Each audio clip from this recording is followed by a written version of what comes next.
اب میرا منصوبہ کیا ہے اور میں کیا چاہتا ہوں اور میرے دل میں کیا بات چھپی ہے، اس سے تمہیں کیا غرض ہے؟ تمہیں تو اس سے غرض ہے کہ تم میری بات مان لو اور اس کے مقابلے میں، اس کے بدلے میں تمہیں جو کچھ سہولیات، کچھ مراعات، کچھ وظیفہ، کچھ تنخواہ، کچھ چیزیں ملنی چاہیے وہ اسی پر غرض رکھو۔ قل فللہ الحجۃ البالغہ۔ اب ان کو ایک اور بھی ان کے ذہنی ٹیڑھ کو ایک دوسرے انداز سے بھی سمجھایا جا رہا ہے کہ دیکھو تمہارے ذہن میں ایک ٹیڑھ پن ہے، تمہارے ذہن میں ایک ٹیڑھ پن ہے، ٹیڑھا ہے تمہارا ذہن۔ وہ کیا ہے؟ تم کہتے ہو کہ اللہ کی مرضی ہوتی تو ہم یہ اپنی طرف سے حرام حلال کی تقسیم خود نہ کرتے، اس کے بجائے اگر تم یہ کہتے کہ اللہ کی مرضی ہوتی تو ہمیں بھی فرشتے بنا دیتا۔ دیکھو نا، آپ مثبت بات کی طرف کیوں نہیں آتے کہ منفی بات کی طرف آتے ہو؟ جب تم یہ سمجھتے ہو کہ یہ سب کچھ اللہ تعالیٰ کی مرضی سے ہو رہا ہے تو اللہ تعالیٰ کی مرضی سے تو وہ فرشتے بھی پیدا ہوئے ہیں جو بالکل گمراہی کی طرف جا ہی نہیں سکتے۔ تو اگر تم اللہ تعالیٰ کی مرضی ہی کی بات کرتے ہو، جس طرح مکے کے لوگوں نے، ابو جہل نے اللہ تعالیٰ کی مرضی کی بات کی، تو کیا کی؟ وہ بات کیا کی؟ وہ بات یہ تھی کہ کعبے کے غلاف کو پکڑ کر اس نے یہ کہا کہ اللہم ان کان ھذا ھو الحق من عندک فانزل علینا حجارۃ من السماء او ائتنا بعذاب علیم۔ اے ہمارے رب، اگر یہ اسلام تمہارے طرف سے حق ہے اور یہ محمد جو پیش کر رہا ہے صلی اللہ علیہ وسلم یہ حق ہے تو فانزل علینا حجارۃ من السماء او ائتنا بعذاب علیم، تو ہمارے اوپر آسمان سے پتھر برسے۔ اب یہ ذہنی ٹیڑھ پن کا ایک انداز، اظہار ہے۔ اگر اس کا دماغ ٹیڑھا نہ ہوتا تو اس کے بجائے یہی کہتا کہ اللہ تمہیں پتہ ہے اگر یہ واقعی سچ ہے تو ہمیں قبول کرنے کی توفیق عطا فرما، اور جس طرح کہ ہم کہتے ہیں کہ اگر یہ جھوٹا ہے تو ہمیں اس سے بچا، زیادہ سے زیادہ اس کو یہ دعا کرنی چاہیے تھی۔ یہاں پہ بھی ان کو یہ سمجھایا جا رہا ہے کہ تم اس طرح کہتے ہو کہ ہم جو حرام و حلال اپنی طرف سے بنا کر پھر اس کی نسبت اللہ تعالیٰ کی طرف کرتے ہیں تو یہ اللہ تعالیٰ کی مرضی سے ہے۔ تو اپنی گمراہی کو اگر تم اللہ تعالیٰ کی مرضی پہ ڈال دیتے ہو اور اپنے آپ کو بری ذمہ قرار دیتے ہو تو تمہارے لیے تو اس کے بجائے یہ آسان بات تھی کہ تم یہ کہتے کہ اے اللہ تیری مرضی جس طرح ہے اسی طرح تو تیری مرضی یہ بھی ہے کہ ہمیں اپنی مرضی سے ہدایت یافتہ بنا دے، تو کم از کم وہ اللہ تعالیٰ کرتا یا نہ کرتا وہ تو اللہ تعالیٰ کی اپنی مشیت ہے، لیکن بات تو مثبت ہوتی کہ تم ہدایت ہی کی بات کرتے کہ دیکھ کہ اللہ رب العالمین ہدایت ہمارے اختیار میں تو نہیں، ہدایت تو تمہارے اختیار میں ہے، ہم چاہیں یا نہ چاہیں تم زبردستی ہمیں سیدھے راستے پر لے جاؤ، اور سیدھا راستہ یہی ہے۔ تو سیدھے راستے کی بات کرنا، اسی لیے اللہ رب العالمین نے آگے سے فرمایا فَلَوْ شَاءَ لَهَدَاكُمْ أَجْمَعِينَ۔ اللہ تعالیٰ کی مشیت ہوتی تو پھر اللہ تعالیٰ کی مشیت یہ ہوتی کہ اللہ تعالیٰ اپنی مرضی سے لوگوں کو سیدھے راستے پر چلا دیتا تو سب کو ہدایت اسی طرح پیدا کر دیتا، جس طرح پہلے سے سب کو انسان پیدا کیا اسی طرح سب کو ہدایت پر بھی چلا دیتا۔ یعنی بات گمراہی کے بجائے ہدایت کی ہونی چاہیے، اور ہدایت کی بات یہی ہے کہ دیکھو ہدایت ہی کو محور بناؤ، ہدایت ہی کو موضوع بحث بناؤ کہ آیا ہدایت اللہ تعالیٰ کی طرف سے کیسے آتی ہے، اپنی مرضی سے آتی ہے یا اسی طرح آتی ہے کہ اللہ تعالیٰ سب کو ہدایت یافتہ بنا دیتا ہے۔ تو اگر تم یہ کہتے ہو کہ سب کو اللہ تعالیٰ ہدایت یافتہ بنا دیتا تو پھر اس کا مطلب یہ ہے کہ تم اللہ تعالیٰ کو نعوذ باللہ یہ مشورے دے رہے ہو کہ انسان نہیں بنانا چاہیے تھا، بس یا تو فرشتے بنانے چاہیے تھے اور یا پتھر بنانے چاہیے تھے۔ پتھر بنانے چاہیے تھے جو نہ ہدایت پر ہوتے نہ دلالت پر ہوتے نہ گمراہی پر ہوتے، اور فرشتے بنانے چاہیے تھے جو صرف ہدایت پر ہوتے۔ درمیان میں یہ انسان جس کو آزادی دی گئی ہے، جو کبھی ہدایت بھی پاتا ہے، کبھی گمراہی پہ چلتا ہے، اور کبھی اس کو سزا بھی ہوتی ہے، کبھی اس کو جزا بھی ملتی ہے، ایک اچھا بدلہ بھی ملتا ہے، تو تم یہ کہنا چاہتے ہو کہ یہ نہیں ہونا چاہیے، تو یہ تم پھر اللہ تعالیٰ کی خدائی میں پھر ٹانگ اڑاتے ہو، تم پھر اللہ تعالیٰ کا خدائی کے اختیارات میں ہے نا اس کو حاصل کرنے کی کوشش کرتے ہو، تو یہ طریقہ تو تمہارا غلط ہے۔ یہ بتائی گئی ہے قُلْ هَلُمَّ شُهَدَاءَكُمُ الَّذِينَ يَشْهَدُونَ أَنَّ اللَّهَ حَرَّمَ هَذَا۔ دلیل کے لحاظ سے تمہاری بات غلط ہے۔ پھر ایک بات رہ جاتی ہے کہ تمہارے وہ گواہ کون سے ہیں جو یہ اس بات کی گواہی دے رہے ہیں کہ اللہ تعالیٰ نے ان چیزوں کو حرام قرار دیا ہے۔ دلیل کے لحاظ سے تو تمہاری بات ٹھیک نہیں، اب کوئی ثبوت پیش کر دو۔ یہ اس لیے نہیں کہا جاتا کہ تم واقعی آ جاؤ اور گواہی دے دو کہ ہم گواہی دیتے ہیں کہ اللہ تعالیٰ نے ان چیزوں کو حرام قرار دیا۔ یہ اسی لیے کہا جاتا ہے کہ ان لوگوں میں سے کچھ لوگ ایسے ہوں گے جن کو گواہی کے لفظ کا احساس ہوگا کہ گواہی دینے کوئی اللہ تعالیٰ کے سامنے گواہی دینا کوئی معمولی بات نہیں ہے، انسانی عدالت میں گواہی دینا بھی معمولی بات نہیں ہے، لیکن اللہ تعالیٰ کی عدالت میں گواہی دینا، تو یہ بات ان کو اسی لیے کی گئی ہے کہ آ جاؤ اور گواہی دے دو۔ تم گواہی دیتے ہو کہ اللہ تعالیٰ نے ان چیزوں کو حرام قرار دیا، یہ بات جب وہ لوگ سن لیں گے تو کہیں گے کہ اچھا ہم اللہ تعالیٰ کے سامنے گواہی دیں گے تو گواہی دینے کے لیے ہمارے پاس کیا ثبوت ہے؟ ہم نے کب دیکھا ہے؟ ہم نے کب کسی قابل اعتماد شخص سے سنا ہے؟ ہم نے کب کسی کا قابل اعتماد اللہ تعالیٰ کی کسی کتاب میں دیکھا ہے؟ ہمارے پاس حکم، تو وہ دلیل سے رک جائیں گے، سمجھ جائیں گے کہ واقعی بات تو اللہ تعالیٰ کے سامنے گواہی دینے کی ہے،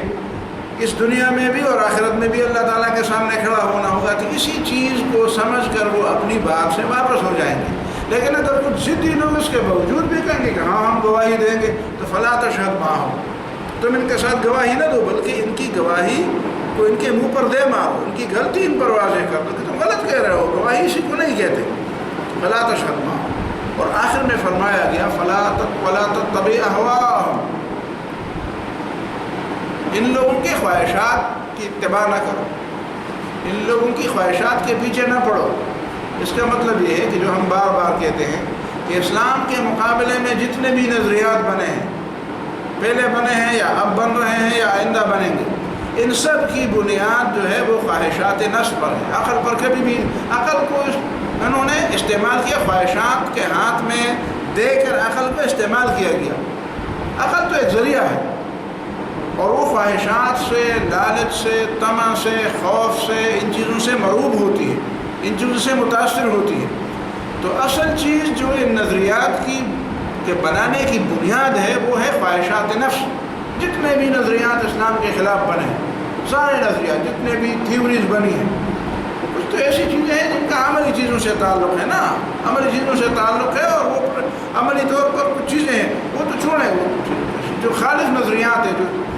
جو توحید کے بارے میں، آخرت کے بارے میں، انسان کی زندگی کے بارے میں، اس کے لیے اچھے اور برے اس کے بارے میں،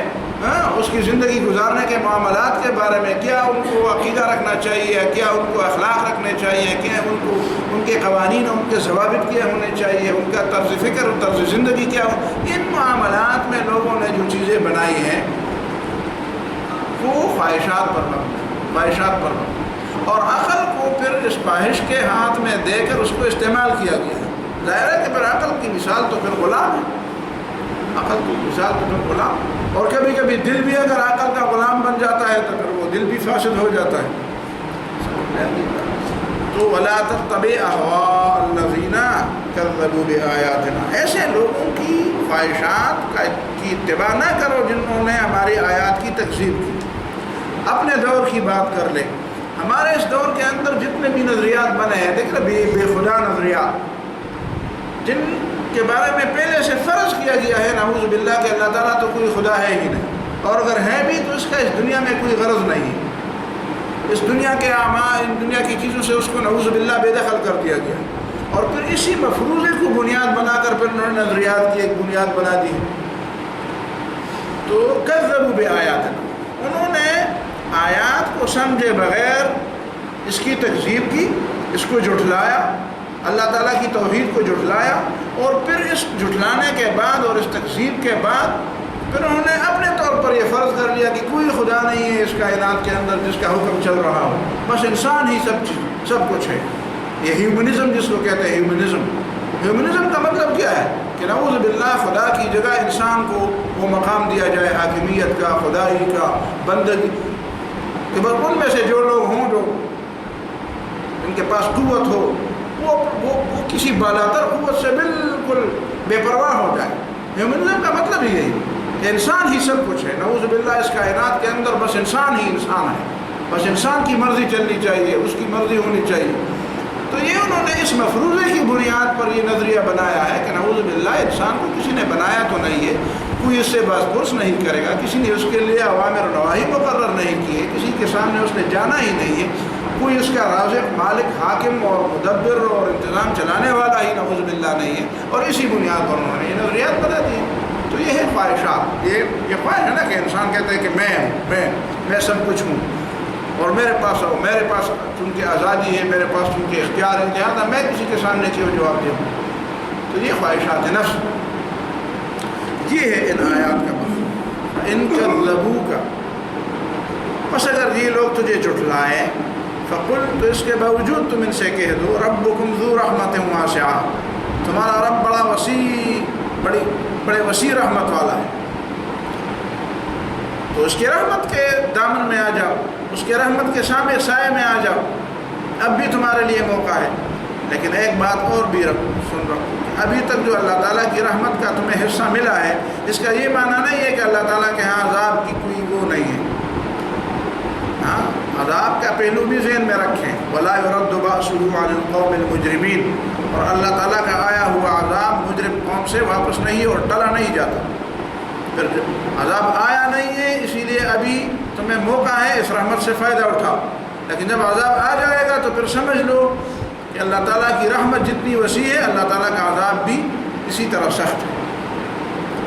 سَيَقُولُ الَّذِينَ أَشْرَكُوا، یقیناً کہیں گے وہ لوگ جنہوں نے شرک کیا،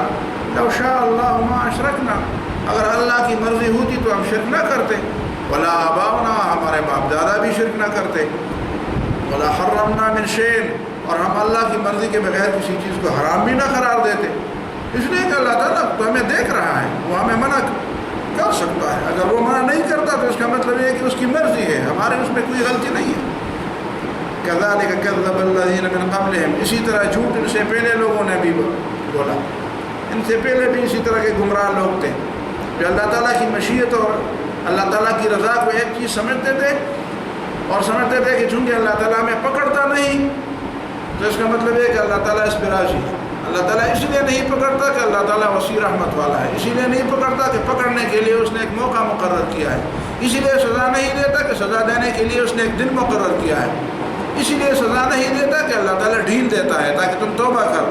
اسی لیے سزا نہیں دیتا کہ اللہ تعالیٰ نے آزمائش کے لیے پیدا کیا. آزمائش کے لیے پیدا کرنے کا مطلب یہ نہیں ہے کہ جب تم غلطی کرو تو فوراً تمہارا ہاتھ پکڑے، پھر تو آزمائش ہی نہیں ہو.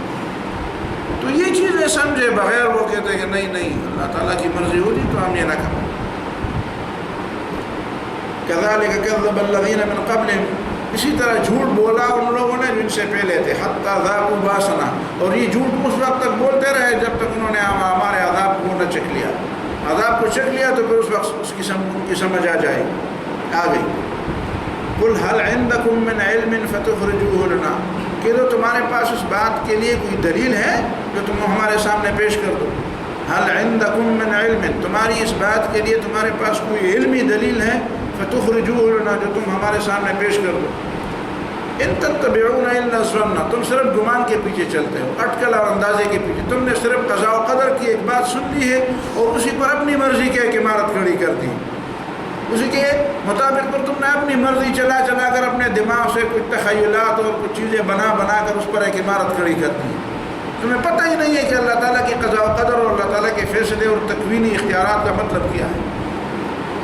وَإِنْ أَنْتُمْ إِلَّا تَخْرُصُونَ، اور تم صرف اندازوں کے پیچھے چلتے ہو. خرص کا مطلب ہے اندازہ،